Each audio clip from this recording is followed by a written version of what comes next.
Welcome back, class. So today I want to talk about an equilibrium concept that deals with how a chemical reaction can respond when you disturb a condition of equilibrium. So once a reaction is at an equilibrium condition, I remind ourselves that the concentration of all the reactants in the products will remain constant.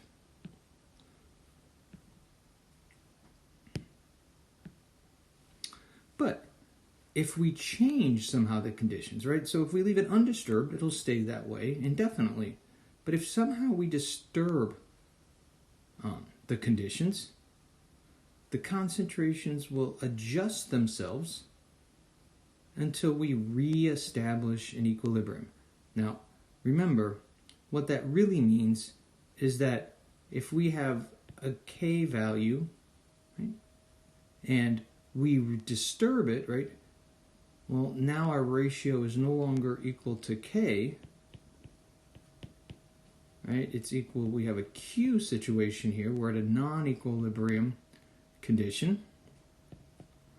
The reaction is going to respond and adjust the amounts of product and reactants to try to re-establish to the same value of the equilibrium constant, right? It's constant. So the concentration don't affect the K value, right? The concentrations will adjust themselves until the ratio of products over reactants raised to their coefficients, right, is equal to the equilibrium constant for that reaction under that temperature conditions. Now, in the end, the new concentrations will have values that are different than what we had in the initial condition, but the equilibrium constant, again, will be the same. So let's look at some of these. So generally speaking, this idea, this study of disturbing equilibrium systems and their response is called the Chateliers principle. And essentially it says when a chemical system at equilibrium is disturbed, the position of equilibrium will shift to try to minimize the disturbance. So it's going to try to respond to the disruption by trying to recreate that equilibrium. Now, the system can only do so much, right? What can it do? Well, it can either move toward the products or toward the reactants. So it can adjust, either increase or decrease the concentrations of the reactants or products to try to reestablish that equilibrium. Now we're going to look at several types of disturbances. We're going to look at changes in concentration. We're going to look at changes in volume or pressure of a gas phase reaction. And we're going to look at how changing the temperature plays a role.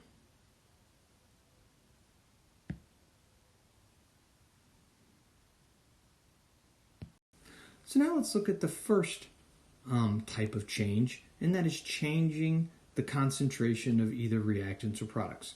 So I'm going to look at a couple scenarios and then generalize the effect of changing the concentration. So the first thing we're going to look at is adding reactants. So if I initially add reactants, right, we're going to increase the concentration of this N2O4. That is going to increase the forward reaction. Now, why might it do that? Well, first of all, we have more N2O4 there, and so they're going to come in contact more often, so the rate of that reaction is going to naturally increase. Now, the effect of that, right, is we shift the equilibrium toward the products. Now, why does that make sense? Well, let's kind of look at what we did. So we started out at an equilibrium position here, where K equals, concentration of NO2 squared over N2O4. Now, what did we do? We increased N2O4. So we raised up the reactant part of my K. Now, by raising this, it's going to lower the value of that ratio. So now we're in a Q scenario here where we have to adjust the concentrations here to try to get back to K. So what is the response? So if I've increased the bottom and therefore lowered the ratio, right? So Q is now less than what K is, and we need to raise it back up. So what will cause this ratio to go back up? Well, increasing NO2, and at the same time, this will decrease the N2O4. And that will drive this back to reestablish that same value of K. So we'll call this K initial, and we'll call this K final, and we get it back to equal the same K value. So what we see is, we're going to increase the product, decrease the reactant. That occurs when the reaction shifts to the right. So adding a reactant causes a shift away from that reactant. Now, another way to look at this is just simply to say, what did I do to disturb it? I added a reactant. How can the reaction respond? It can try to use up that added reactant. And when it does that, it makes product, increases product, and decreases reactant. And it's going to do that until it reestablishes the equilibrium constant. So again, while the actual concentrations at the end will be different, the equilibrium constant will be the same. Okay, so that's one scenario, but let's look at the opposite. What if I, in this case, remove a reactant? So again, I have my products over reactants here, and I'm going to adjust this or make a change, and I'm going to, in this case, remove a reactant. So I'm going to lower the concentration of a reactant. What does this do to this ratio? Well, it makes this now non-equilibrium or Q ratio bigger than K. So K has to drop down, has to become smaller, and the way that this ratio can become smaller is to increase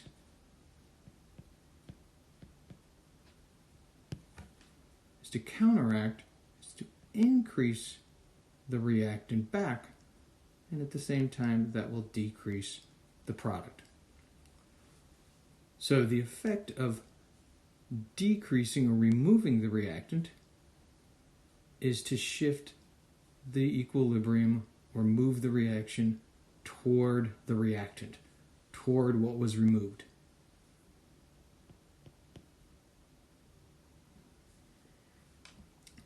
So my K final now, again, is going to be back to where it equals what it was in the beginning. So the general statement here is if I remove a reactant, the reaction is going to respond to try to regenerate what I remove. So if I remove a material from the reaction tries to remake it. And it does so not to get back to the same concentrations again, but to get back to the same relationship between the concentrations of products and reactants in terms of the value of K. Okay, so those two specific examples, how can we generalize these statements? Well, generally speaking, equilibrium will shift away from the side of an added material. So if you add something, it's going to try to get rid of it, or toward the side of a removed material. So if you remove something, it's going to try to regenerate it. And so if we look at these statements here, you can see, if I add a reactant, we're going to shift away from that reactant toward products. If I add a product, we're going to shift away from the products back toward reactants. On the other hand, if I remove things, so if I remove a product here, I'm going to shift toward that removed product. So I'm going to try to regenerate more product. Now this one is particularly useful because this is a way that we can prevent a reaction from getting sort of trapped at equilibrium. If it's something that we want to make, we can keep removing that product, and that'll keep the reaction being pushed toward products to keep that equilibrium condition. So we can keep product generation going by removing the product as it's made. And of course, removing reactant will move the reaction toward the reactants or toward the left. Now, only changes in materials that are part of the K expression will disturb the equilibrium. So, since pure solids and pure liquids are not part of the equilibrium expression, adjusting them, adding more or taking some away, isn't going to change the position of equilibrium, and therefore it's going to have no effect on what's happening. All right, so now we'll just wrap this little section up by looking at a visual. And so I'm just going to look at one of these, and you can sort of apply it to the other one. So here's an equilibrium between N2O4 and 2NO2. If I adjust or disturb the equilibrium by adding a product, what's going to happen? If you add something, it moves away from it to try to get rid of it. So initially we're going to see a bump up, but it's going to respond by, in this case, moving away from that added product toward reactant.